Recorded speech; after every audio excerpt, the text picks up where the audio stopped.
আমার চ্যানেলে যে ড্রাগন গাছের ভিডিওগুলো আমি পোস্ট করি, বিশেষ করে গত 1 থেকে 1.5 মাস এই টাইমে যে ভিডিওগুলো আমি পোস্ট করছি, সেগুলোতে প্রচুর পরিমাণে কমেন্ট আসছে যে গাছে ফুল নষ্ট হচ্ছে, ফুলগুলো টিকিয়ে রাখার জন্য কী ওষুধ ব্যবহার করব।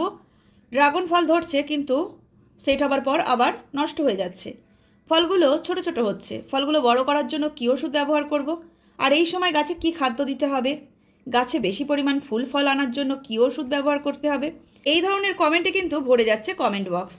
তবে আমি ভালো করে লক্ষ্য করে দেখেছি, ফলের সিজন যখন শুরু হয় তখন মানুষজন একদম হুড়মুড় করে এসে পড়ে এই ধরনের কমেন্টগুলো করার জন্য, আর এই সলিউশনগুলো খুঁজতে যায়।